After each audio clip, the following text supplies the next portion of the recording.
Bonjour, je suis ravie de vous retrouver aujourd'hui pour une nouvelle vidéo et j'espère que vous allez tous bien. Je vais partager avec vous sur le sujet des pensées, de nos pensées, et notamment en répondant à la question de pourquoi être conscient de nos pensées.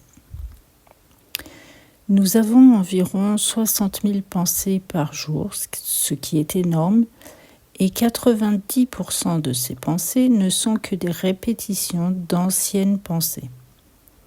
Et il faut savoir aussi que 80% de nos pensées sont dites négatives. Alors lorsque l'on sait que nos pensées sont créatrices de notre état d'être et que lui-même est créateur de nos comportements qui, eux, vont déterminer nos réalisations de vie, alors il est intéressant de redevenir conscient de nos pensées. Mais c'est plus exactement notre ressenti en lien à une pensée qui est créateur.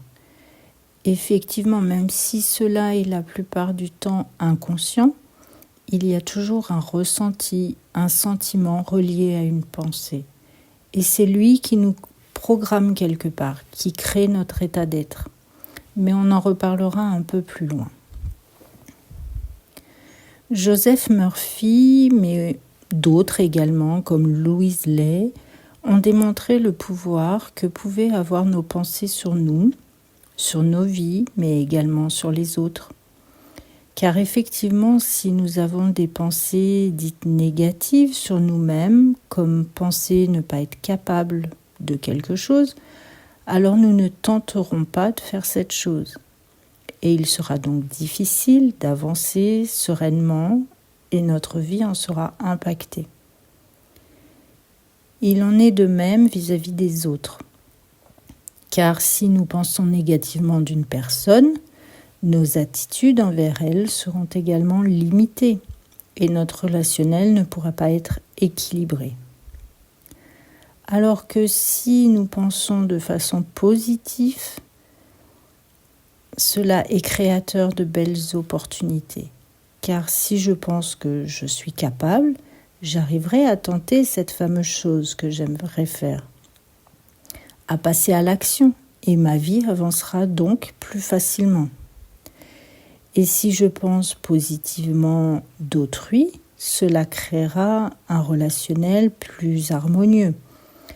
Mais encore plus intéressant, le fait de penser positivement d'une personne peut lui insuffler en elle un potentiel ou des capacités que même cette personne ne pensait possible. Beaucoup d'auteurs ont écrit sur le sujet et beaucoup d'expériences ont été faites sur le pouvoir de la pensée positive. Vous pouvez trouver tout cela sur Internet si cela vous intéresse. En tout cas, vous comprendrez qu'il est très intéressant pour notre épanouissement personnel de reprendre la pleine conscience de nos pensées. Vu le nombre impressionnant de pensées quotidiennes, cela fait un énorme pouvoir créateur qui est à notre disposition. Alors redevenons conscients de nos pensées. Pour cela, dans un premier temps, il est bon de se placer comme observateur de nos pensées. Cela est très utile, la position d'observateur. Mais cela sans culpabilité, ni aucun jugement. Juste observer ce qu'elles sont. Puis, petit à petit, en reprenant conscience, nous pourrons les changer, ce qui permettra des créations plus alignées à nos valeurs. Changer nos pensées négatives n'est pas toujours simple, car notre système de pensée fonctionne comme un programme inconscient, d'où l'intérêt de remettre de la conscience dans ce programme de pensée. Et plus nos pensées sont répétées, et plus elles sont ancrées en nous. Mais n'oubliez jamais, nous avons tous les capacités pour pouvoir faire évoluer nos pensées. Il faut juste savoir utiliser ce programme, qui fonctionne par répétition. C'est donc en répétant encore et encore une nouvelle pensée qu'elle s'ancrera en nous en changeant ce programme. Pour que cela soit vraiment créateur, il faut que la nouvelle pensée crée un ressenti positif en nous. Sinon, cela peut revenir au même que de penser négativement.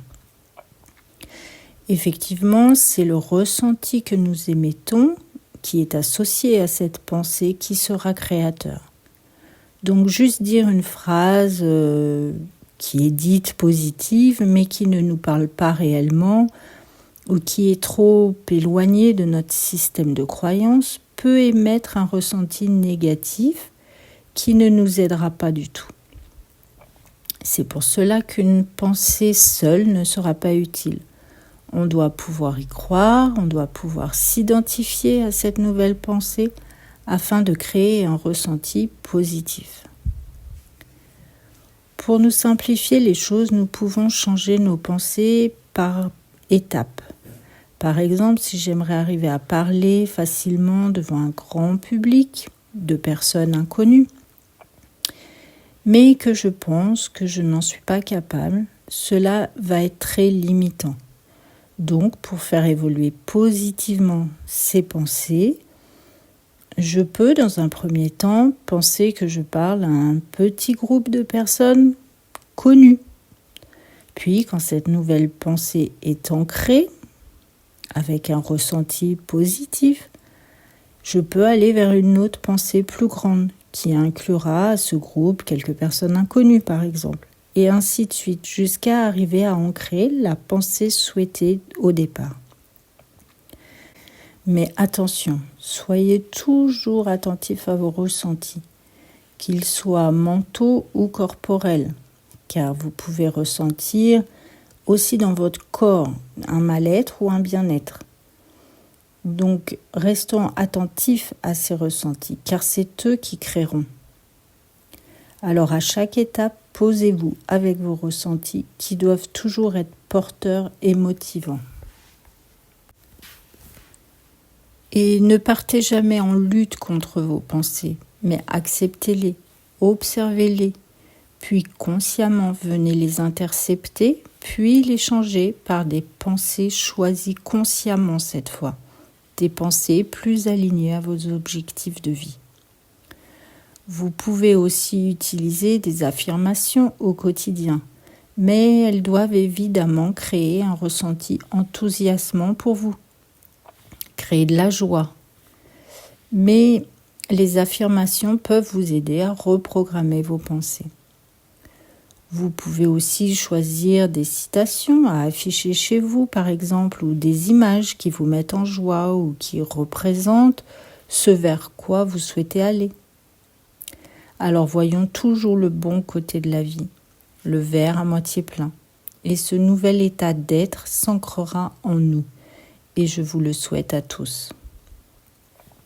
Je vous noterai dans la description le lien de la vidéo sur la conscience, car elle est en lien avec celle-ci. Si vous souhaitez échanger sur le sujet des pensées, vous pouvez utiliser les commentaires et partager votre expérience. Ou nous partager aussi également des livres intéressants sur ce sujet. Merci. Je vous remercie tous pour votre écoute, pour votre présence. Merci à toutes les personnes qui me font confiance pour les soins et les accompagnements que je propose. Merci à tous et surtout, prenez soin de vous.